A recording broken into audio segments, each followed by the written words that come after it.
When we use this phrase, we say things like, he used to be a junkie, but now he's on the straight and narrow. And by that we mean that he's cleaned up his act. Now he's behaving. When Jesus coined the phrase straight and narrow, he didn't quite mean it like that. This is what he said in Matthew chapter 7 and verse 13. Enter through the narrow gate, for wide is the gate and broad is the road that leads to destruction, and many enter through it.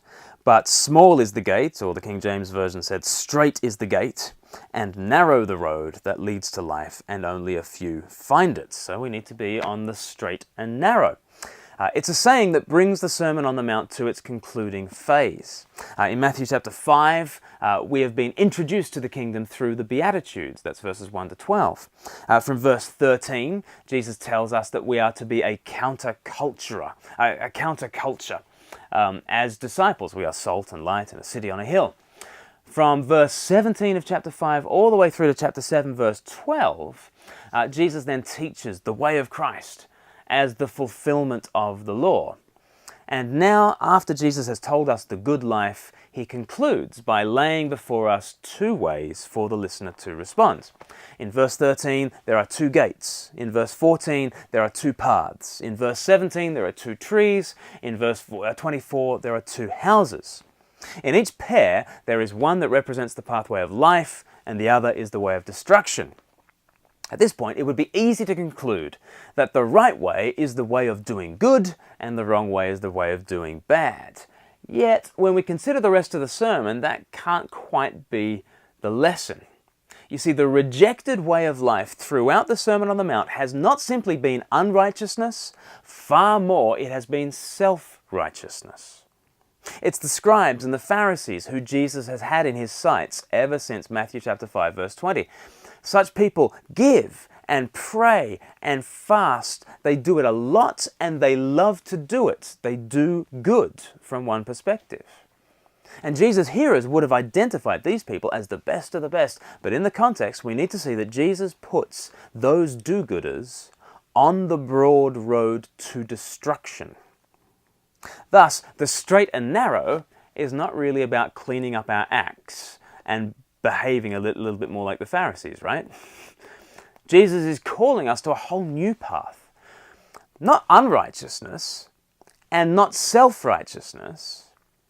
The narrow road is a way of Christ righteousness. It's the path that Jesus himself trod, whose righteousness surpassed that of the teachers of the law and the Pharisees. Ultimately, only Jesus can walk this road.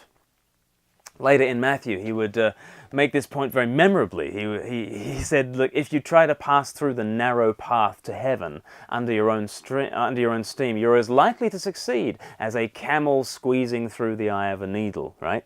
This narrow path is very narrow. The disciples in Matthew 19 ask, well, then who can be saved if the way is so narrow?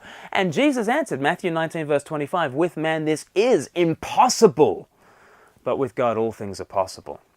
See, when Jesus says few find the way of life, actually at the end of the day, only one person finds it, only Jesus. Only he could possibly make the journey from earth to heaven. Only he could possibly get through the eye of a needle. That's how narrow this gate is.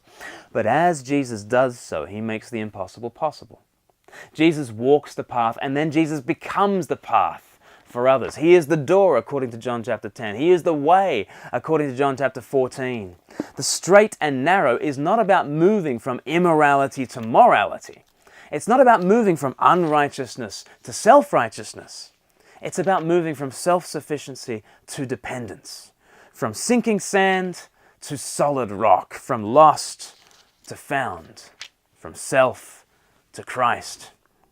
In John 14, Jesus says, do not let your hearts be troubled. Trust in God. Trust also in me. In my Father's house are many rooms. If it were not so, I would have told you. I am going there to prepare a place for you. And if I go and prepare a place for you, I will come back and take you to be with me, that you also may be where I am. You know the way to the place where I am going. Thomas said to him, Lord, we don't know where you are going, so how can we know the way? Jesus answered, I am the way. Here is a way to heaven that is indeed very small and very narrow. Only one person fits on this way. but He's the one who goes, who comes back, and who takes us home to be with Him forever. Jesus does not just point the way. He doesn't just inspire our journey. He doesn't just command our steps. He is the way, and He carries us home.